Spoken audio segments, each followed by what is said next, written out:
Okay. Thank you so much, Sarah, for a very, very kind introduction. It is a real pleasure to be here. And I'm not Neil, as you can see, but I'm using his computer. We are at Humboldt University here in a seminar room with several TAM students. I'm very, very happy that this actually took shape, because I remember when we first talked about Consider It All in spring, or before actually spring last year.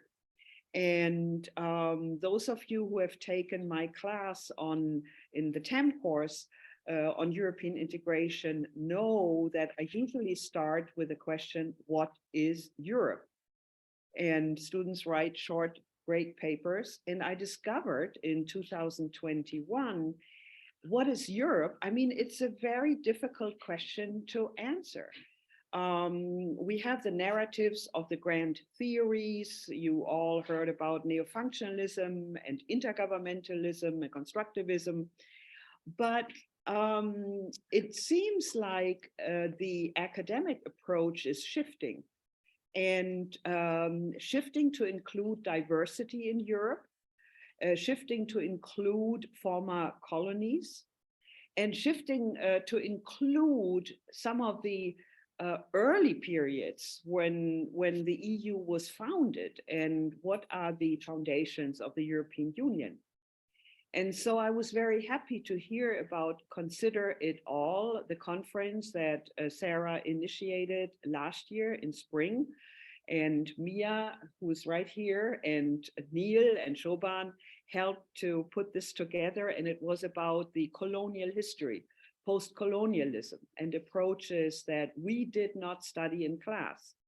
And it was a wake-up call for me as a professor. I've taught the class for many, many years, that I myself am guilty. I never included, the colonial situation in the 50s and 60s. And the other kind of experience that sparked my interest was the opening of the Humboldt Forum right here in Berlin. And it's a wonderful museum of ethnology. I hope you've all gone by now. And one of the goals of that museum is to make colonial history visible.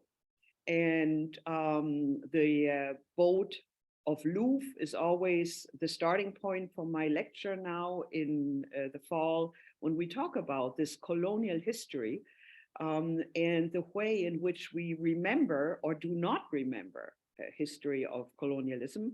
And that is the point of Consider It All, that we remember or we explore periods or stages or events that we usually do not count in the canon, that we do not count in the mainstream analysis of the European Union.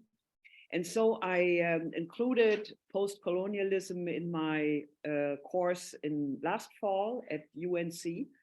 We had a whole session on post-colonialism, and it was really one of the most interesting seminar sessions we had, and several students actually picked the topic up, wrote papers, wonderful papers. And so I'm very, very glad that the second workshop, Consider It All, starts with a wonderful keynote speaker. And someone who is very, very important to our classes at UNC, because we read your book, Kiran, we read your book on Project Europe.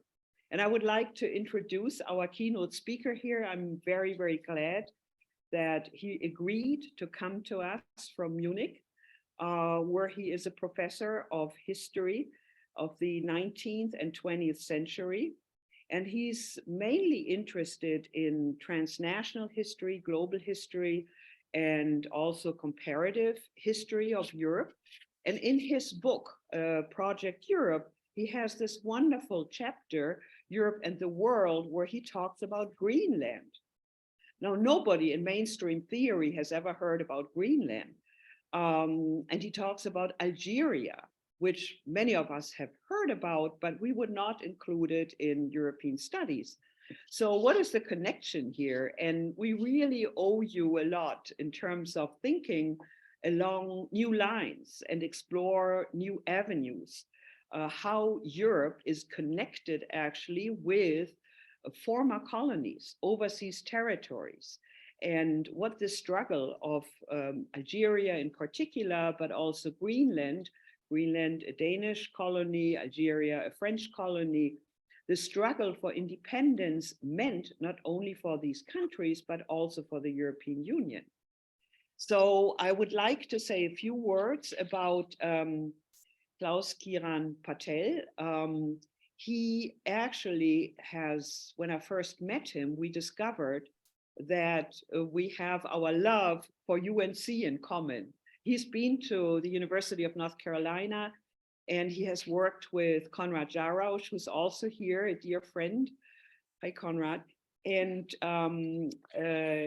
that was kind of a starting point for a wonderful conversation. We were in Hamburg at a seminar on Europe and the crisis in Europe. Professor Patel has worked in Florence, in Maastricht. He has held a position here at Humboldt University. So he's been in different places across Europe, but also in the US. And his most recent book is on European integration, history and presence, just came out last year. I hope it's going to be translated into English.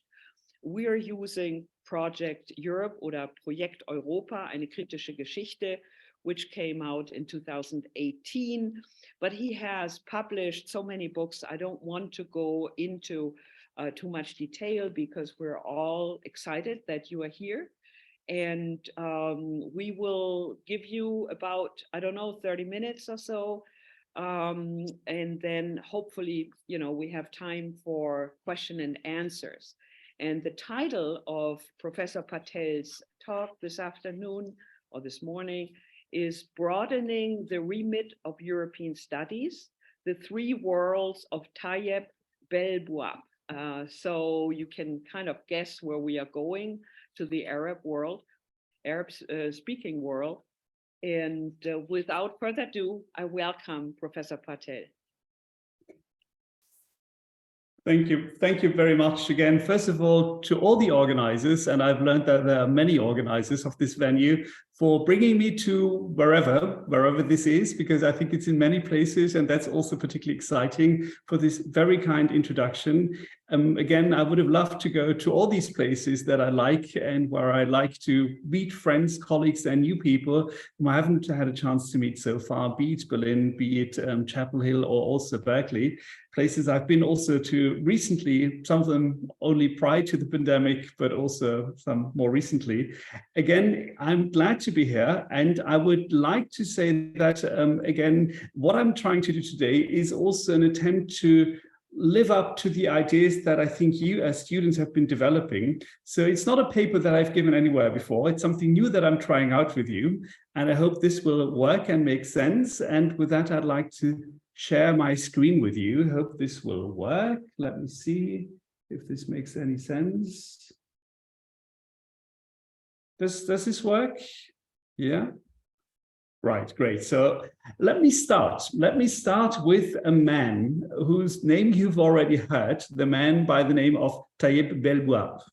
Thayab, I should say, and I hope this is taking us to the next slide. Doesn't work yet, I think. Let me see what's wrong here. No, sorry. This is a mistake. Sorry about that. Does this show you the next slide? The second slide? Yes. Right, great, super.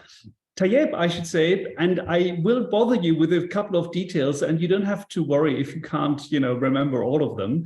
I'd just like to introduce him to you by saying that he was born in 1924 in Algeria, which at the time was a French colony.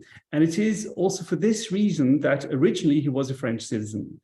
Between 1947 and 50, and again from 1951 to 1960, he worked as an underground worker in French mines as a French national. In 1960, he then emigrated to West Germany. And after the bloody war of independence, Algeria became again an independent state in 1962. And in that situation, he was no longer able to renew his French passport, but then basically, as a surprise for him also, started to possess Algerian nationality. From 1961 to 74, and then he turned 50, he worked in German mines and contributed to the German old age insurance scheme, in line with German law, and against the backdrop of the extremely unhealthy work conditions in mines at the time, he then applied for a mine worker's pension. To be entitled for such a pension, he then applied, the insured person had to look back to 300 calendar months of underground work. So this is all quite technical. Thayab's application, I should say, was first rejected in the summer of 1974. He did have the necessary months, but many of them only due to his time in France. That per se was not a problem. Instead, his Algerian nationality, which in the meantime had acquired, which was not kind of covered by the respective Franco-German Convention on transnational pensions cases. Accordingly, he was a national from a third country and hence not covered by this Franco-German thing. Some 3 weeks after the decision, in September 1974, Thayab protested against the rejection, arguing that he'd been paying contributions in France as a French citizen, but again, the pension fund ruled against him on the ground of his Algerian citizenship. Brings me to my next slide, which I hope you can see now. Thayab, who was living at the time in Herne, which is a mid-sized German town, did not, however, accept the decision. He brought the action before the Sozialgericht, which is a local social court in Gelsenkirchen in West Germany's Ruhr area, which is very industrial, or was at the time, I should say, where the legal conflict went through several rounds until it landed even at the European Court of Justice, i.e. the court of what at the time was the European Community and today is the European Union. Also here, the debate mainly revolved around the fact that he was a national of a third country, not of another EC member state, and that he had lost his original citizenship from an EC member state, i.e. France, in the course of his work life. I will spare you all the technicalities that you can see in the papers that I show on this slide, which are conserved in many archives, including the Historical Archives of the European Union in Florence, Italy. Instead, let me fast forward to the European Court of Justice decision on 12 December 1978, i.e. some 4 years after Thayab had first filed his pensions application. I'm happy to report that the case ended happily for this man. The court in Luxembourg ruled that, and I quote, the greatest possible freedom of movement for migrant workers had to be given priority, and that Thayab at the time of his contributions in France was still a French citizen, and that also this post-colonial thing didn't matter too much in that respect. This decision was confirmed in 1981 by a German court in court of the technical pension issue at stake. So by 1981, Thayab finally had clarity. And I hope that this anecdote really goes to the core of what we want to discuss today, and you also beyond this first lecture in your conference. It refers, I think, to several dimensions of European integration history and also European studies more broadly that really haven't attracted attention so far. And of course, my list can't be complete in this 25 minutes or so that I have, but I want to at least elaborate on 3 dimensions and 3 points that I find particularly important. Firstly, that is to say, and again, I'm sorry that the PowerPoint doesn't really work quite as well as I think it should. It does bring us to the question of the impact of European integration and also to look at European integration from below. I think again that in European studies by and large, for most of the last decades, we haven't looked at the impact of what European integration with all the diplomatic negotiations and all the high policy decisions really meant for people on the ground. In political science, in history, in legal studies and elsewhere, we have mainly focused on elites, on their motives, on political outcomes, but not really so much on the effects of European integration for people on the ground. And I could give you many examples. I will just refer to one. For instance, there's been this endless talk about the European integration process as a peace project. And that has been also one of the main motivations and continues to be one of the main explanations of European integration. Of course, also receiving renewed attention, and also for good and right reasons, with the ongoing war in Ukraine due to Russian aggression. But the point is that few historians and few others have looked beyond the talk of politicians and their motives to really in how far the European integration process led to more of peace in Europe.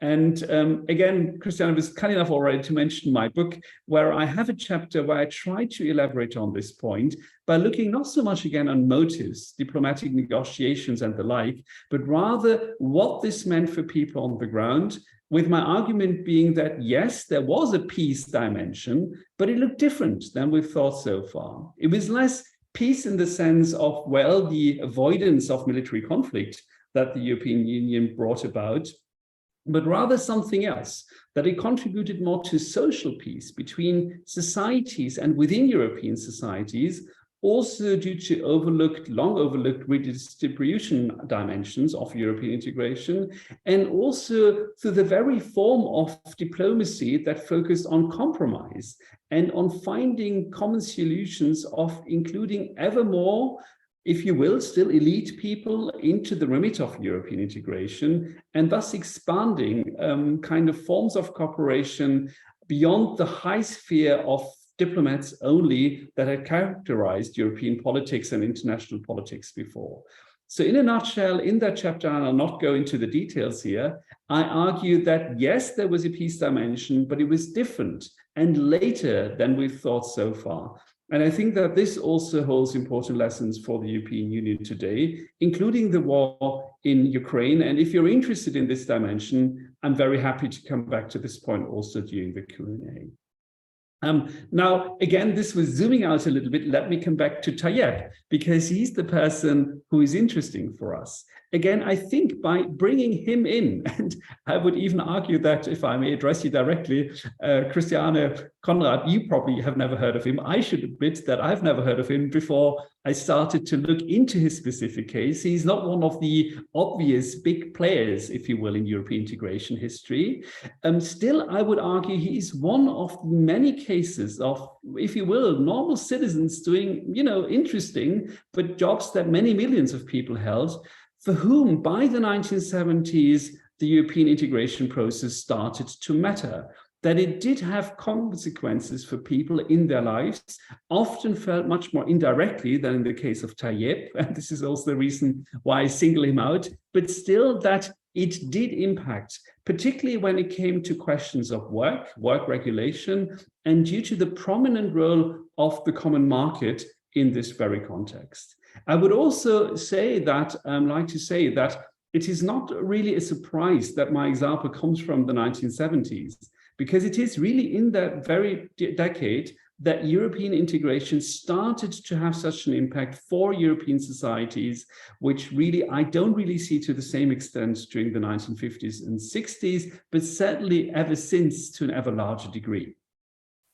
This brings me also to the next dimension. Again, if we talk about from below, I would argue that had Thayab accepted the decision by his pension fund in 1974 in the first place, an organization by the strange name of Bundesknappschaft, or again, also by the local social court in Gelsenkirchen, well, he would have lost, basically. He was a working class man, and he was a working class man who was obviously determined to fight for his rights. Again, I have to admit, and I looked hard, I wasn't able to find a picture of him, but still, I think what we should try to do as scholars, as historians, as students, is to search for people of his kind also, to write their stories also back into the history of European studies and European integration.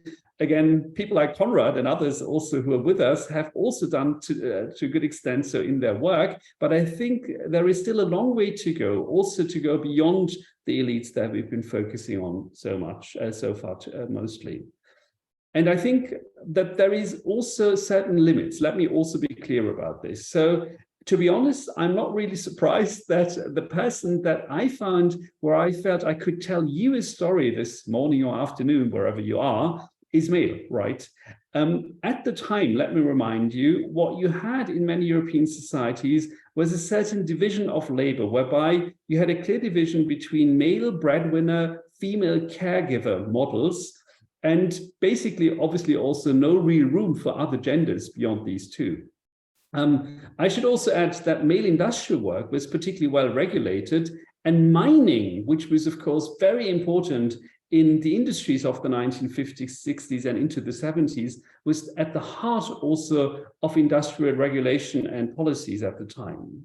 So I should say that somebody like him obviously had a much better chance to fight for his pension successfully than it would have been, for instance, for a woman, with often then longer times of caregiving, with more informal forms of labor, part-time work maybe, which was much less well covered by European and also national policies, and are to this very day. So in that sense, let me be also clear about certain limits. I'm not trying to say that everything is possible, but once we start looking also in this from below perspective, we'll also learn more about European societies and the way they were structured and functioned at the time. And that would bring me to the next slide and the second of my 3 dimensions. And I think, again, one can maybe summarize this by talking about the hidden empire and an empire hidden in European studies. Thayab, I should say, has a name which in Arabic has the meaning of the one who is kind and benevolent, or also generous. And I think, again, it is important to also think about him and his background, his personality, because again, and this was already mentioned in the introduction, there is a colonial dimension to the early history of European integration, but also certainly beyond, that we've tended to neglect in the research for the longest period of time. Again, the standard story can be summarized quite easily. Yes, well, according to the standard story, Europe had colonies, European nation states had empires, but basically the standard story goes like this, that due to the relative decline of Europe, also the loss of empires, did European nation states finally unite and build this new peaceful project that ultimately led to the European Union of today. So this standard story, if you will, neglects an important dimension, sees European integration as a post-colonial endeavor, which is also then seen as free from the complications of empire. And I want to argue again, as also several other and an increasing number of colleagues also across disciplines in political science, in history, in law and elsewhere, have started to argue that this is ultimately wrong. And that Algeria, of course, is only the most obvious example. Let me remind you that the Treaties of Rome of 1957, which led to the creation of the European Economic Community and the Euratom organization, did at least de facto treat Algeria as part of these 6 original member states, i.e. the Benelux countries, Germany, France, and Italy, and also treated it as an economically dependent part of that new community. And I don't have time to go into the details, but again, my book was already mentioned. My argument is that this constellation didn't even end after that War of Independence of 1962, when Algeria freed itself of that colonial yoke and link, but that the situation lingered on, often under the radar of people, both in Algeria, but even more so in Europe, into the late 1960s, which again reflect these strong colonial legacies. So in a de facto form, Algeria was still basically treated economically as if it was part of the community well into the mid-1960s. Must have been a nightmare for any legal scholar in Brussels and beyond, but certainly was a reality that also impacted the economic trajectory of the country. And again, Thayab and his history has to be placed in that very specific historical context. Again, when he was born, this was the Union Française, and he was part of that French Empire, basically. It was therefore also not surprising that somebody who today, at first glance, we might call Algerian, was then working in France, that he was a French citizen, and that also he then moved on to one of these other member states of today's European Union, i.e. West Germany, because you then had, by the 1960s, this early beginning of European integration. And these interlinkages, and also, of course, their limits, made all the difference, and also led again to there being these transnational pension schemes being established, where Europe, and I think that is an important message, with the decision by the Court of Justice that I referred to, started to accept also this colonial legacy. So in that sense, at the very technical, the expert level, the legal levels, there was a certain awareness of this past in the 1970s. And if you will, one could also argue that it opened up intellectual and even legal spaces for this European project to go beyond the idea of a white inner European project only, as Megan Brown has also argued in her new book. Also, I think in the context of the early 1970s, we also need to see the shifting landscapes again, because Europe at the time when this really became a legal case, started to close itself off from non-European countries increasingly, also in the context of decolonization. So several European member states in Western Europe had a ban on further integration from third countries instituted in the early 1970s. And Thayab's story has to be put into this context. He was able to work in France and in Germany because he was leaving Algeria early enough. Had he only left in the 1970s or planned to leave, he would not have been able to travel and work in Germany all that easily. So in that sense, we also see the complexity of this imperial and colonial dimension, which open up certain perspectives for people like Thayab, but also obviously closed off many opportunities for others. And that brings me to the third of my dimensions that I briefly want to mention. And this has a simple headline, and that is law matters. And with that, I'm also speaking as a historian. It's a little bit of a mea culpa, if you will, as a discipline, because I want to argue that particularly we as historians have not been particularly good for the longest time of European integration history to consider law as an interesting dimension and factor. I mentioned already briefly before that the research for the longest time was looking at diplomatic history, at the negotiations, the rounds of the leaders of states and governments coming together, deciding on a treaty or not, coming from one crisis to the next and kind of stumbling forward, if you will, with one solution or the other. Maybe amended also by research that focused on the economic dimensions, and maybe more recently also the social dimensions. But I think that the legal dimension has really been remained off the radar for most of us until some 10, 15 years ago.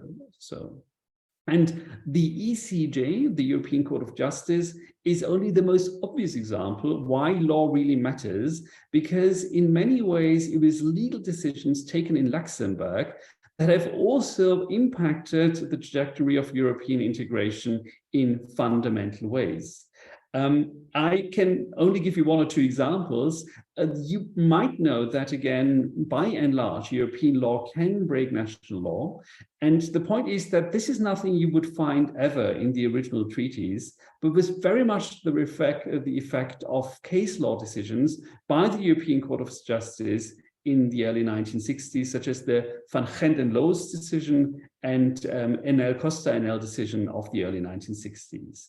So the creation of something we would call a specific European legal international order is something that needs to factor in the law, the role of law, but also of the court.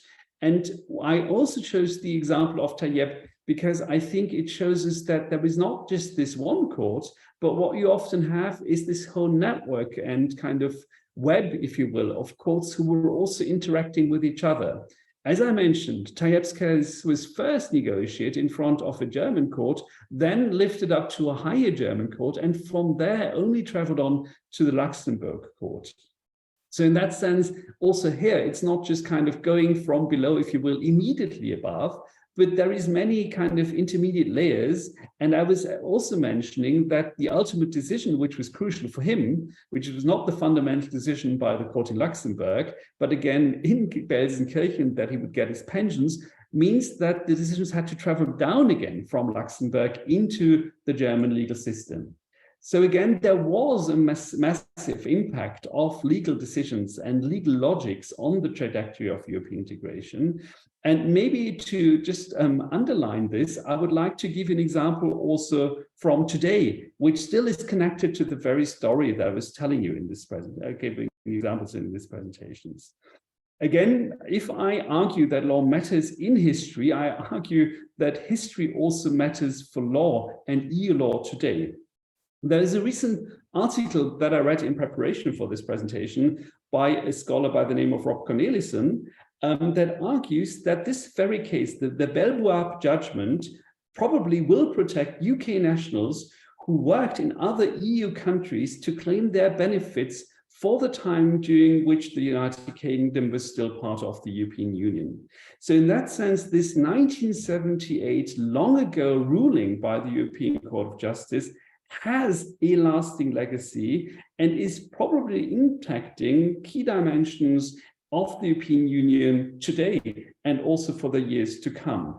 I am still in the process of finding more about this. I've seen it being quoted also since this article by Cornelissen, but it is interesting that, again, these legal kind of traditions go on, and the word isn't said on this, but still that some actors resort to these kind of legal sources. And having said that, one could also trace this Belbuap case from 78 back to earlier decisions, for instance, the so-called Horst decision from the 1960s. So you can expand the chronology also legally, if you will, into both directions. And one could argue that basically what they also deal with is fostering a notion of transnational solidarity, even if it depended on a rather generous interpretation of the law at the time, I should also say. So in that sense, lawyers, and particularly of kind of high courts, often have wiggle room in their legal interpretations, and the European Court of Justice has been notorious, at least at some times, for using that room also to further European integration. And this is, I think, what we see here also. Finally, I think one could also argue that there is an irony in this case that has to do with speed, because there is an article in a law journal that I found from 2020, so just some 2 or 3 years old, where the author summarized Thayab's case and compared it to the unclarity that is still ongoing in the post-Brexit situation. And he argued that beginning in the 1970s, German courts, in cooperation with the ECJ, managed to decide, and I quote him, very complex legal issues quickly and constructively for the concerned citizens. So it is interesting that now, post-Brexit, we still have this unclarity, again, quite a few years after the decision, but it is interesting that, again, the text refers to that case of the 1970s as quick, while it also took some 7 years to generate clarity for Thayab, as we've learned before. I was asked to be brief, so let me come to my conclusion. I want to argue that European integration and European studies, more generally, are complex fields, and there is often no easy answers there. Again, if I speak as a historian, I think we have to really put a lot, basically, on our plate in order to arrive at new and interesting conclusions. We have to consider the various historical contexts that our actors operate in this specific case, from Algeria over France to Germany, on, for instance, to places such as the European Court of Justice in Luxembourg and back. We also need to consider other things, and there the stakes are also quite high. Several languages, and in this case, you would find sources in English, in French, and in German easily, plus also other languages. And unfortunately, I don't read Arabic, but I also wasn't able to find anything by Thayab himself, which would be the ultimate task, to also hear more about his voice and see how he felt about this, beyond what is documented in legal documents. But the stakes are even higher because, again, it's not just about understanding the politics and nuts and bolts of EU decision-making, but also, I think, the legal expertise that also needs to rub off on our understanding to see what is really at stake here. But, and this is my last slide, and I hope the right encouragement for our conversation, but also for you in your programs and for your next steps in this conference and beyond, I would always argue that it's absolutely worth the effort, that we can find out something new, that we can enrich our knowledge, that we kind of arrive at new kind of intellectual academic insights, but that they are also not just part of the ivory tower conversations, but that they also might impact, again, present-day conversations, political decisions, and the link that I was trying to draw from our Thayab to the post-Brexit situation is only one that shows that also this historical knowledge remains highly relevant until today. Thank you very much for your attention. With this, I end my presentation, and I look forward to any kind of questions that you might have. Thank you.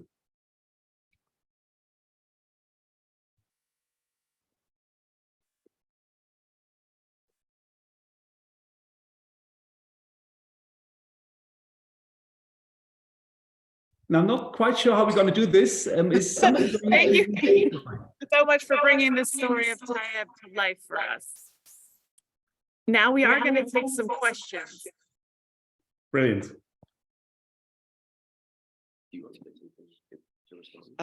Yes. Can I briefly kind of respond to this great lecture, fleshing out so many dimensions, which makes it very clear to us how complex the history is, the history of integration. One question I had, Thayab is certainly a very interesting character with the Algerian background, his French citizenship, and then his work in Germany.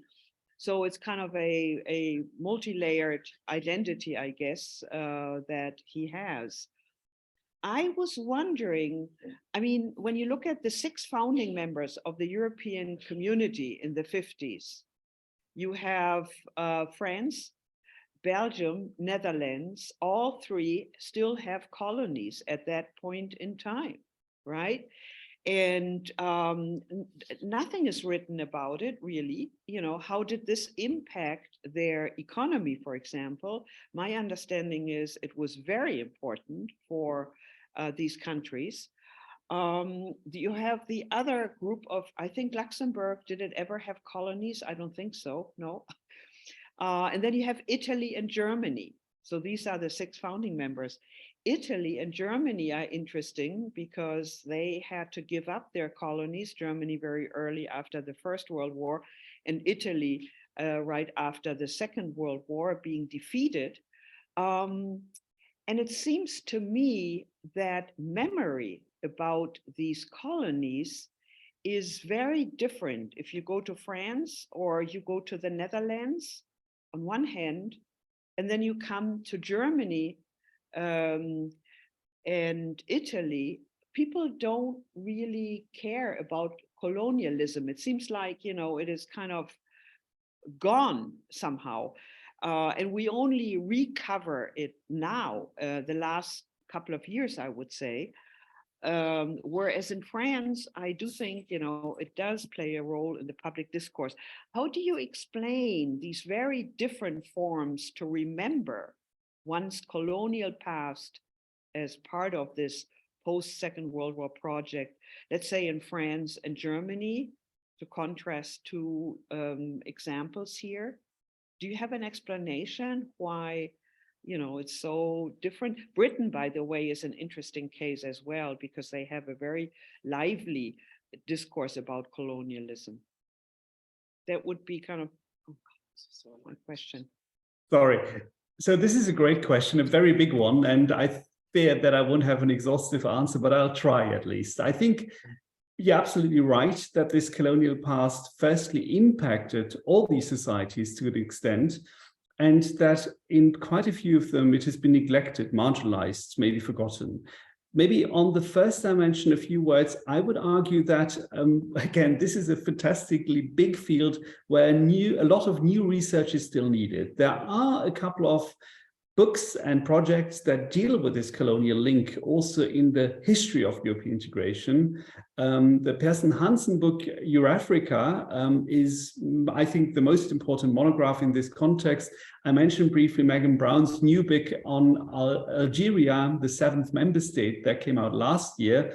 So there is, I think, growing interest into this nexus, but a lot still remains unexplored and underexplored. So again, everybody who wants to enter the field, well, there's a lot to be done. And I think particularly if one also goes beyond then the political dimensions of negotiations and concrete links and really tries to look what this meant economically, but also socially and for people on the ground, wherever they were it in the colonies or beyond.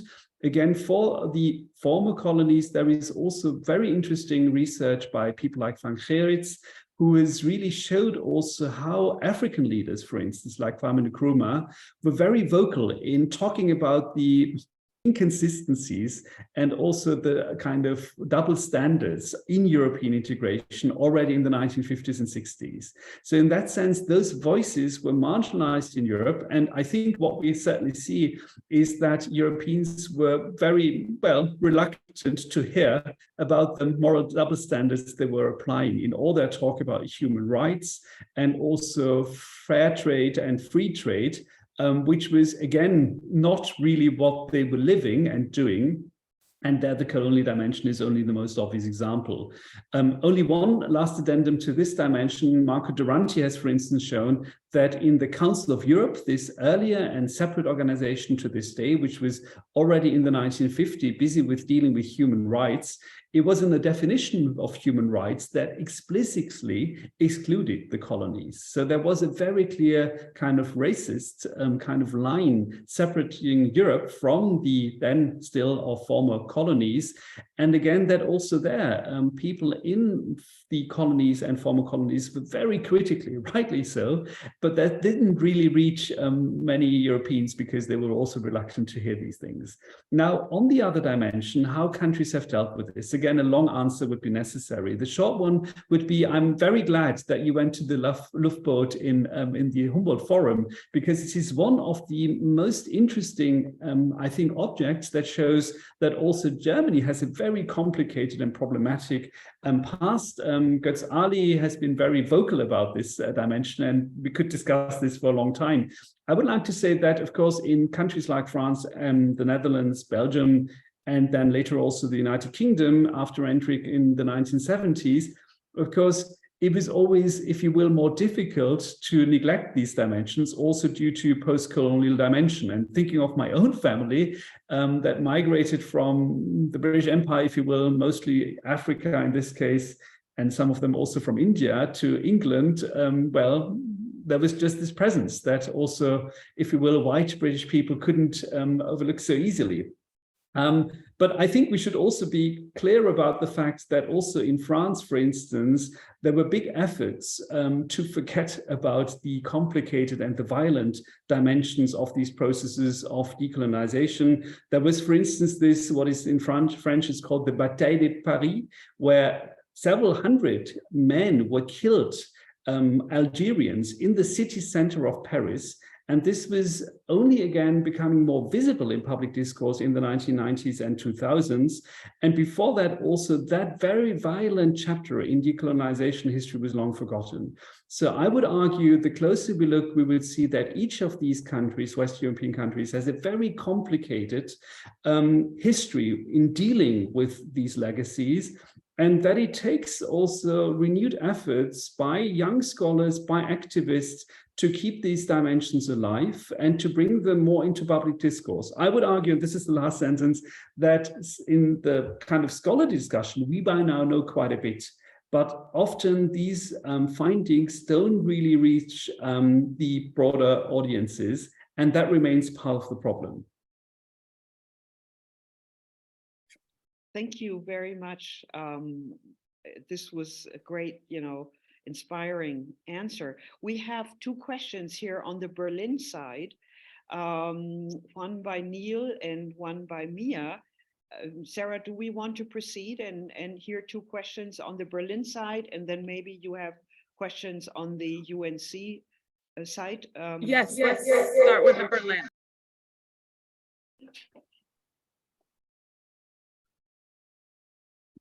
Hi, Dr. Patel. Thank you for your presentation. I really enjoyed it.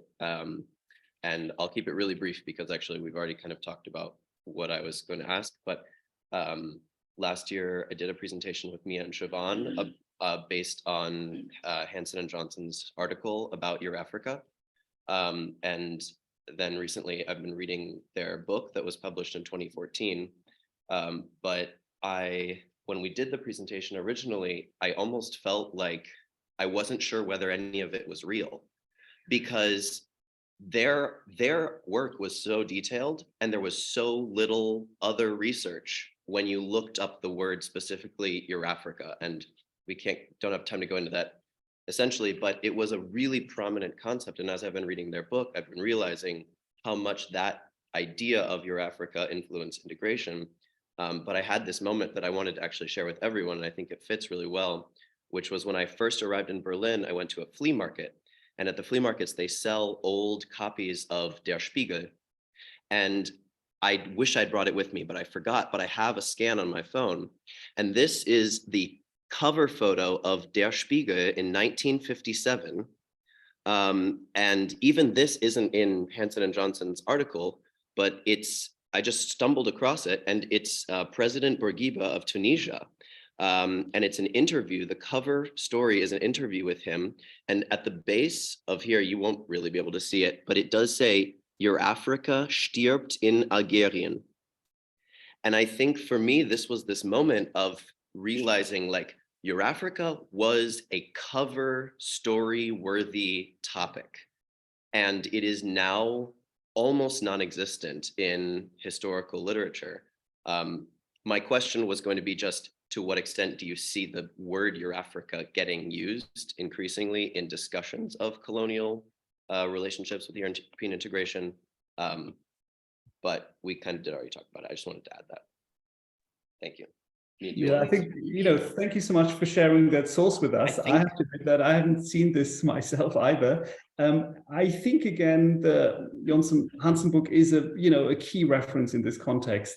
I would like to also mention that others have worked on this dimension to some extent, also like Guillaume Migano, Eric Bussière, and others, also in French. So I would also think that German research has been particularly slow in also embracing this dimension, but over the past 10 years, things have changed for the better. There's going to be a big conference in Berlin at Humboldt University by a dear friend of mine in the law department, Philip Dunn, in May, that will deal with the imperial dimension and will not only look at the colonial / post-colonial dimensions with regard to the global south, but also the more recent experience with countries like Greenland in the 1980s, again, part of Denmark, but also what it means today if places like the Baltic states were part of the Soviet Empire for some time. So I think it also reflects the wider fact that empire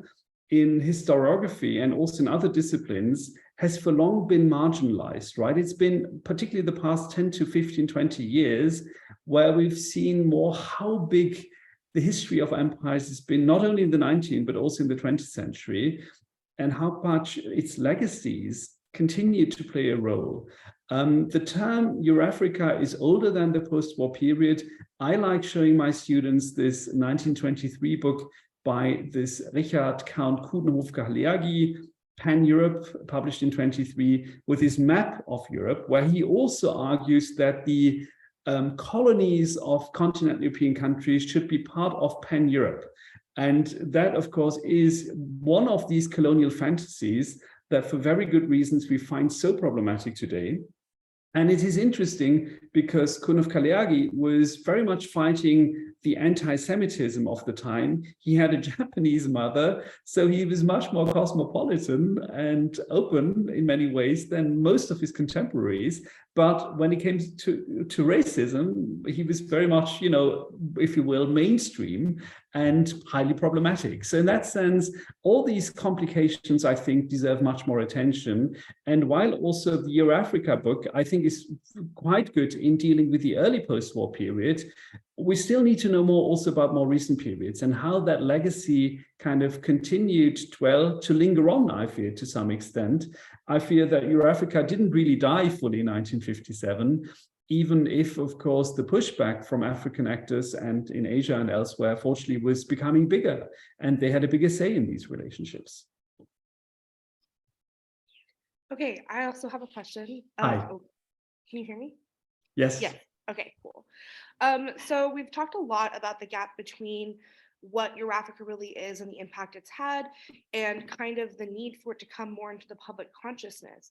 And we've talked about that through the lack of scholarship and also the need for activists and things like that. But we've got a lot of educators in the room, and I would really be interested in knowing specifically how you've seen this idea of colonial past and like the empire that isn't seen come in more into the mainstream educational canon.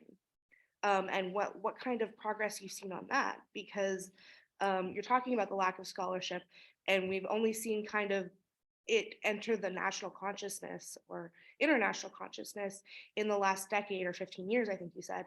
And so I'd really be interested in knowing how you've seen education, both, I don't know if you know anything about, like high school or something like that, but also college, how that has seen a change and a shift. Right. Does that make sense?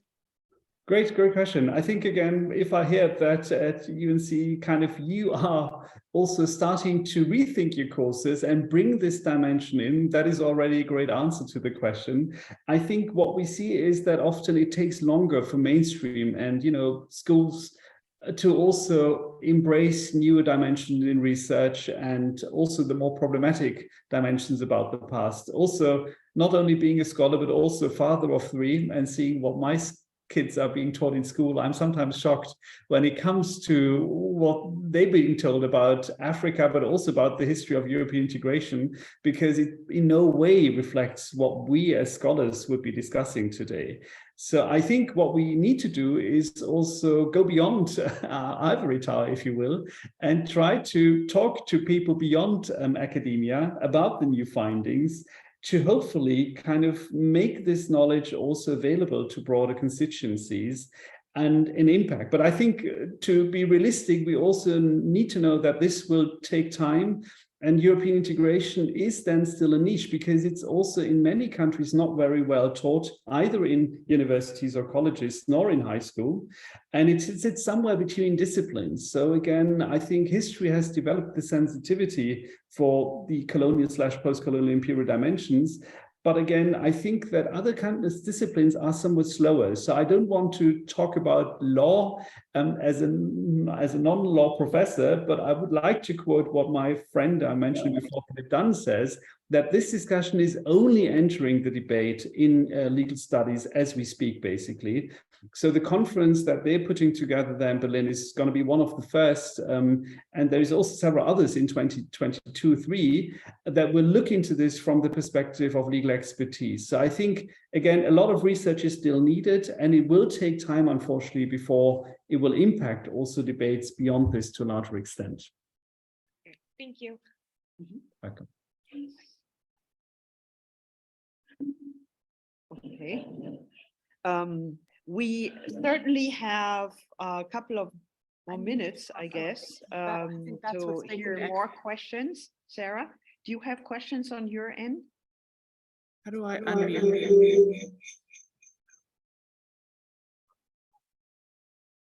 Yeah, because there are two computers. Yeah, I think we can mute ourselves. Sorry, I didn't hear you, but I see there is also a question in the chat. So if there's no questions at your end, Sarah, I can try to kind of answer that question, whatever you prefer. We do have one question here, but let's go to Jalen first. Sorry about the audio. Yeah, I was just wanting to talk a little bit more about the notion of French Algeria and it being like the 7th member state. because as Christiane Lemke spoke about earlier, when I was taking her class, the first assignment was defining what is Europe. And it was something that I had mentioned in my paper. I had talked about how French Algeria was the first, or there was claims that French Algeria was the first to withdraw from the EU, and it wasn't actually the UK, it was either French Algeria or I think Greenland. And I know, I just find it an interesting concept because in order to have considered French Algeria like the first nation to like leave the EU, you would have had to consider Algeria a nation state or a nation separate from France. And at that time period, it was French Algeria, so it was politically administered politically administered by France. So I see it more as France losing territory within the EU, as opposed to Algeria being its own separate nation state that left it because the political actors of the time didn't recognize Algerian government outside of French administration. So I just think it's interesting to think about those things because like the FLN or the Front of National Liberation is just a very interesting concept that I feel like more scholars should pay attention to. Jalen, I think this is a very important point and a great question. And I have to say that I'm also somewhat skeptical with the term about the term seventh member state. So again, Matt Brown uses it in her book, but I think it's great because it's kind of drawing attention of people who probably wouldn't normally look into this literature because it's a very catchy title.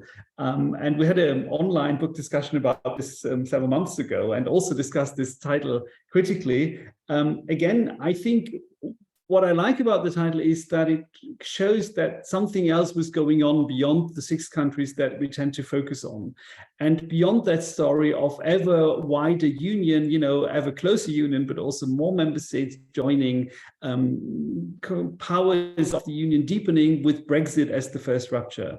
And I think kind of to complicate that story and show that also Algeria was part of the process early on, and that there is this colonial dimension is very, very important.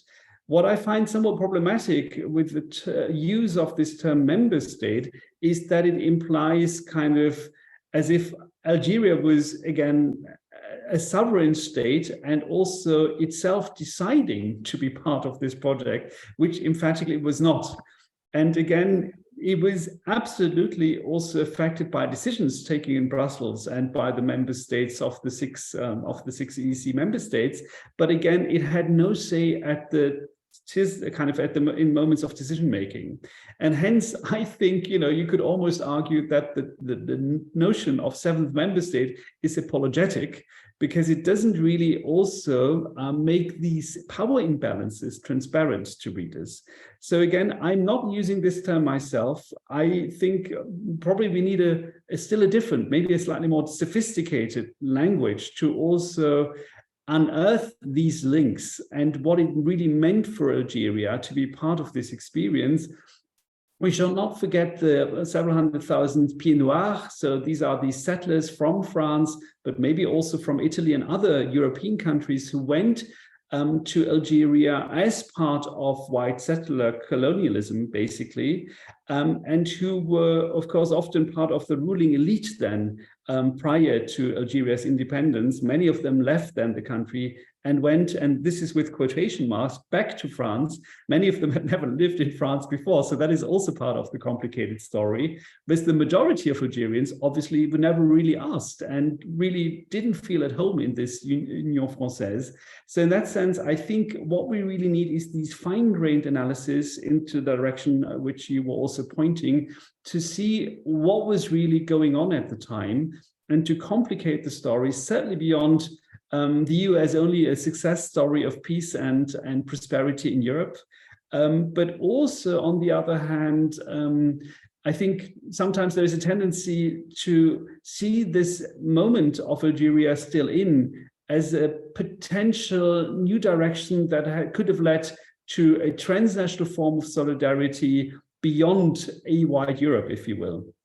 And while in a normative way, I would like to think about the European Union along those lines, I would think that the historical experience of people at the time was quite different, right? Much more problematic, much more complicated. And that is also something we would need to see. Again, where I also fear, and this is maybe also one way of ending the question, that I'm sad that I couldn't present you more about Thayab's and his view, right? That his voice was kind of reflected in legal documents, but I wasn't able to bring him and his opinions really to the conversation to the extent I would have liked.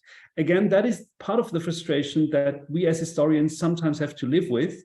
I was also looking him up and reaching out to communities in that area, but there was no way of kind of making real progress there. So I think sometimes we also need to acknowledge where the limits of the kind of research efforts that we make are, but still what I would always think is that it's worth trying.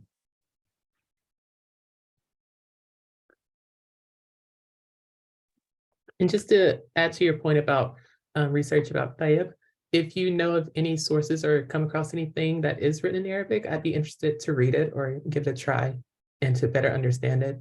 And I'm here in Paris right now, so if there's anything that I could look into, like I'd like to know more about him. That'd be lovely. Again, there is a long list of European sources, legal sources, but I didn't find anything in Arabic because it's also, the question is who is in the position of also speaking and then documenting in written form what is going on there. And his case was, if you will, put into the hand of white European lawyers early on, and then discussed amongst them to the largest extent possible. Already at the local level in Herne, in Gelsenkirchen, and so on in Germany, and even more so once the case traveled up to Luxembourg. So he wasn't, as in a normal hearing, part of kind of the case itself and its proceedings, but it was done in a more abstract and anonymous way. And that is also part of the complication, and still something that I find very typical about the European Union and the integration process, that sometimes, again, then you have very abstract processes where our job is to write people in, but we also have to acknowledge that these people somehow got lost basically in the translation from one level and one institution to the other, and where it remains difficult to find their voice and recover it. Thank you so much. We have time for one more question on the Chapel Hill side from Tracy, and then we'll go to some presentation. Should I stand here? Or... Hi, Dr. Patel. Thank you so much for your presentation. I just kind of thinking of like a research perspective throughout my time in my undergraduate experience. I've done a lot of research on the Afro-German community, and more specifically from the 80s and Algeria coming to Berlin. But I'm curious to hear throughout your research how many cases you found like Thayab's, because I found his story very interesting. And I know once you go further back, selective memory, especially in Germany's case with colonialism and dealing with it nowadays, can be hard, whether it's access to the sources, whose voices were actually being heard and recorded. And so I'd just be curious to hear if you found a lot of stories like Thayab's, or if that was really one of like an exception. Sorry, the connection was not always good, so I hope I got your question. I would fully agree that, again, it remains a daunting task to do this kind of research, also in Germany, where for the longest time, the colonial history has been marginalized. And again, there's also always the dimension that we need, or kind of the thing that we need to distinguish between formal colonialism, right? When did a country have formal colonies? And when did actors from that country also get involved in colonial projects of one kind or the other? So in that sense, it's easy to say, well, Luxembourg didn't really have formal colonies, but of course, that doesn't mean that actors from Luxembourg weren't involved. And again, also for the German case, where of course there is a colonial history proper, if you will, with former colonies, there is also all these other dimensions that come on top. And I would argue that, again, fortunately, we now have more and more scholarship that tries to unearth this. Sebastian Conrad, who's an old friend, was one of those who really also quite early on kind of pushed for bringing that German colonial history to the fore. Again, when it comes to the sources about Thayab, I think this is one specific case where I'm happy that, again, for the case of the European community, I think, able to show that his case can kind of open new perspectives in many ways, right? But I am sad that I can't go further. And I think, again, what post-colonial studies have always taught us to really be very sensitive about positionality, but also voice, without there being an easy answer, and also different positions in post-colonial studies, what that then really implies. But still, I think the sensitivity is the fundamental point that we have to think about, is that we also, as historians at least, need to live and accept, unfortunately, sometimes the fact that certain voices can't really be fully recovered, right? Again, it is different for other disciplines where you can do interviews, where you can really reach out to communities. And still, as historians, I think we should do what we can to also work with what can be recovered. And I would argue that it is possible to read some of these sources, as I've tried to do in this 20 minutes presentation, also against the grain, right? Because if you will, these characterization of this man in all the sources is very stereotypical. And also in these sources, you find a tendency to write empire out, right? And what was trying to do in my little presentation is to bring it back in, right? So in that sense, it is also an exercise of, again, as Anne Stoler would argue, read both with and against the grain of these sources. And I think this is what we would all often have to do with these post-colonial archives in order to arrive at new findings. Thank you. Well, in conclusion, I think we have really, really heard a brilliant lecture and also wonderful answers to questions that I'm sure we will continue to explore in the next, I don't know, years, decades. You have given us a lot of food for thought this afternoon or this morning, and I would like to thank you very, very much. I wish, you could come to Chapel Hill for a while and share your thoughts with our students and with the faculty on site in Chapel Hill. We wish you all the best and look forward to your book in English and further projects. It was great to see you. Thank you so much, and best wishes and regards to Munich. Christiane, can I also just say, I enjoyed this thoroughly. This was great. Again, you had great questions, and I'm sorry that I can't be with you wherever you now are, and it would probably also imply being at least 3 or 4 places. And I wish you the best of luck for the next steps of your conference. And again, hope, and I'm sure we'll be in touch again at some point in the future. If you come to Munich again, we're also trying to do research of this kind here at the university. Feel free to swing by and to talk about your ideas about what you're planning to do. Thank you, and bye-bye. Thank you so much. Thank you, Professor Patel. That was very inspiring and highly relevant.